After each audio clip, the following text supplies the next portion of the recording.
Next, I would ask that Joanne Reeds introduce her father, Eric Lenck, class of 1965.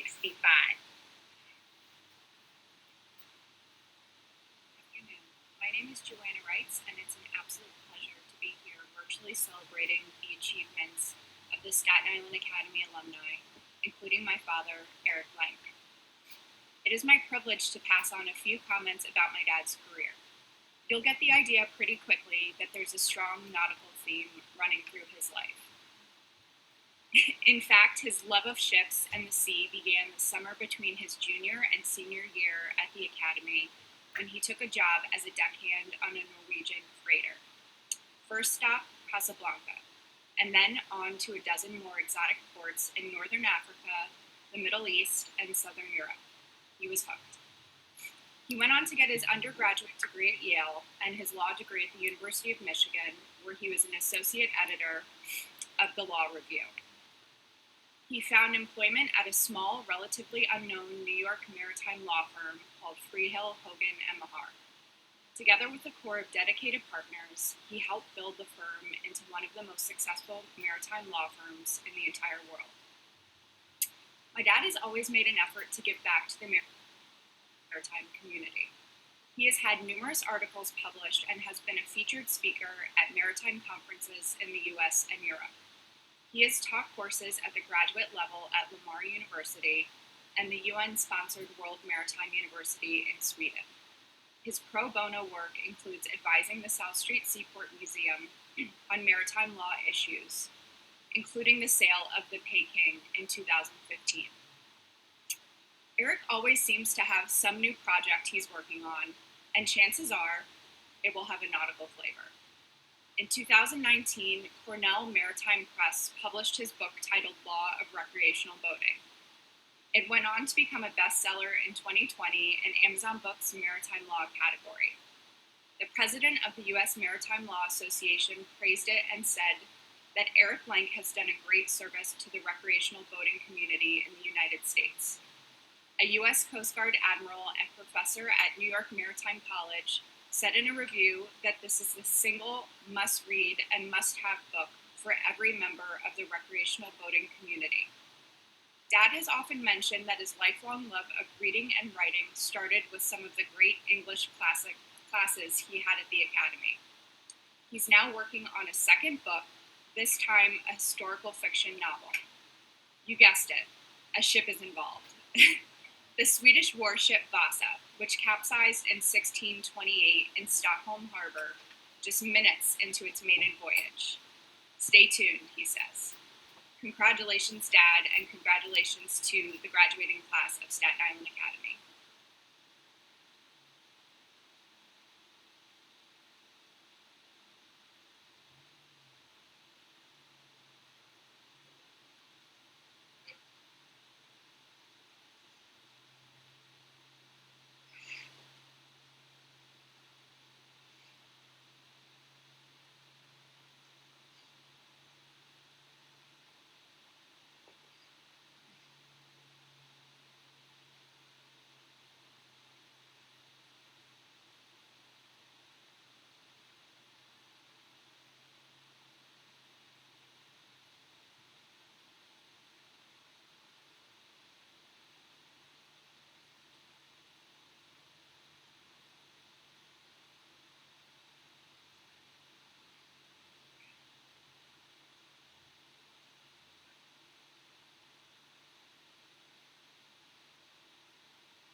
So, first of all, congratulations to all the recipients today.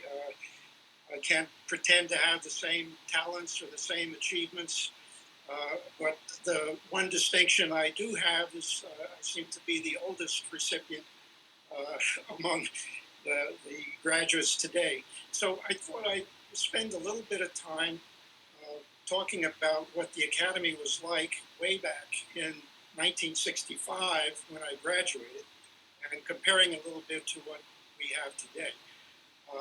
My class was the last to graduate from the upper school building in St. George, and at one time, I'm sure it had a storied history. But by 1965, I think the kindest thing we can say is that the Adams family would have been comfortable living there. The floors creaked, the plaster was peeling, and we had a temperamental boiler that would go out on some of the coldest days of the year. And now, of course, we have the beautiful campus up on Toad Hill, and we saw some of the videos of that earlier. Diversity. In the 60s, there really was none there. I was probably one of the more exotic students because my parents had immigrated from Scandinavia, and they talked English with a heavy Swedish accent. If you look at the academy now, as I understand it, there's a diversity committee, a diversity office, an organization for students of color, and a gay-straight alliance. So the academy really has advanced tremendously in that regard. Foreign students. The closest we came to having a foreign student in 1965 was my classmate Rick Hobbs, who commuted from Brooklyn. Today, I see that there are students from as far away as mainland China, and that there's even a Chinese student union. Class trips. In my day, a class trip consisted of traveling into Manhattan to see an Ingmar Bergman film festival. I think we saw The Seventh Seal and Wild Strawberries. Today, the students have the opportunity to do cultural travel to the great capitals of Europe. And learning technology. We were still in the Stone Age in those days. It was before laptops and before the internet. The closest we came to any kind of a instrument, technological learning, was the slide rule taught to us by Mr. Clute. And today the Academy, I think, is one of the most tech-savvy campuses in the region. So the Academy's come a long way, many positive developments, but there are some things that haven't. And one of them is that it's always provided a great education. In my case, I remember distinctly the wonderful English classes I had. Teachers like Jeanette MacDonald taught us everything there was to know about sentence structure and grammar. Senior year, I had an amazing seminar with a teacher named Ron Mace. We studied and read the great authors such as Dostoevsky and Faulkner and F. Scott Fitzgerald, and then we wrote papers on them, and we wrote and we wrote. And the papers didn't just come back with a very good or you missed the point on the top, but sometimes they would have a page or two of written commentary on how the writing could have been improved. I was recently talking with a classmate, John Starr, and comparing notes on our experiences in the English classes. And he said that that course was as good as any English seminar he ever had at Amherst. And I said it was as good as any English course I had at Yale. So the teaching at the Academy, I think, has consistently just been marvelous.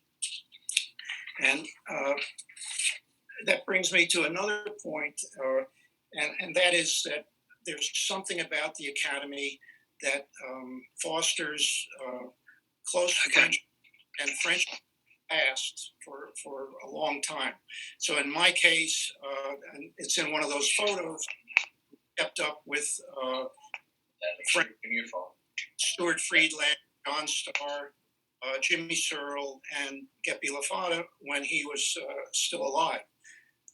We've managed to get together every 2 or 3 years for a lunch or dinner, even though we live in different parts of the country. And I'll tell you, those meetings are just wonderful.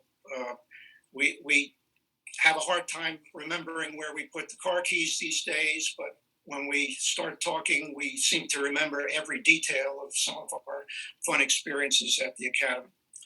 So, in closing, I thank the Academy for the gift of these friendships. I thank the Academy for the great education it provided, and I thank you for this award.